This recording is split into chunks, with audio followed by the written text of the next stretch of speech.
Hello and welcome back. In this lecture I want to talk about defining pointers, mainly the syntax for declaring a pointer and then using the address of operator to assign a memory address to a pointer. So up until this point we should have it drilled in our head that a pointer is nothing more than a variable that points to a memory address or contains a memory address as its value. Okay?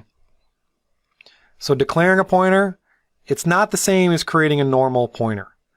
All right, so you can't do something like pointer. That's not the way to declare a pointer. The syntax is slightly different. You use an asterisk. So it's not enough to say that a variable is a pointer. You also have to specify the kind of variable to which the pointer points. Different variable types take up different amounts of storage. Some pointer operations require knowledge of that storage size. So just like a regular variable, when you specify a data type, when you create a variable of a pointer data type, you also have to specify that data type. You can declare a pointer to a variable of type int by doing the following. Int star or asterisk p number. That is going to tell you that that's a pointer. The int looks the same, but after that is the asterisk. The asterisk signifies that a pointer, and then you have to specify the type of the pointer itself. This is an int pointer. The type of the variable with the name p number is int star. It can store the address of any variable of type int. Right? A pointer stores addresses. So if you're going to store the address of another variable, that variable has to be defined as an integer type. So here, pi is pointing to int, to an integer variable. Char star pc, that's pointing to a character variable. Float star pf star pg, those are pointers to float variables. That's how you're defining them. Types matter. The space between the asterisk and the pointer name is optional. You don't have to put a space there. You can have no space. What ends up happening, and we're going to talk about dereferencing a variable, is you usually use a space in the declaration, and then when you're dereferencing, you don't use it. So all these declarations should contain a space by convention. The value of a pointer is an address. So it has to be represented internally as an unsigned integer on most systems. So it still has to store something. It just so happens that it stores a hexadecimal number. And even though it's storing it as it looks like an integer, don't think of it as an integer type.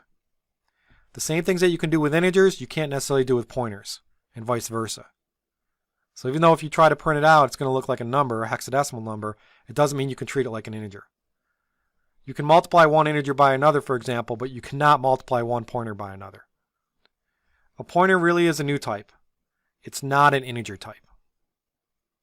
The %p represents the format specifier for pointers. I'm going to go through displaying the different data for a pointer, and we'll see how that's used.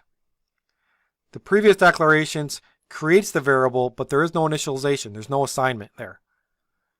You always want to assign a value to a pointer. It's very dangerous if you do not initialize that. So you want to initialize a pointer when you declare it. If you don't know what to initialize it to, if it's not another variable's address or you didn't allocate memory dynamically for it, you can use a null pointer. So you can initialize a pointer so that it does not point to anything. You do this using null. You say int star p number equals null for a pointer to an int. Null is a constant that is defined by the standard library. It's the equivalent of a 0 for a pointer. It means that it doesn't point to anything. It's guaranteed not to point to any location in memory. So this is good. You want to do this because what it means is you're not going to make any mistakes by accidentally doing any buffer overflow or writing to memory that you're not supposed to write to. By initializing it to this, it actually limits some mistakes that you can make. We talked about null a bit previously. We talked about the null character. That concept is different from the null pointer. A null pointer means it's not pointing to anything, and it should be initialized with that. You need to add an include directive for standard def.h if you want to use the null definition here.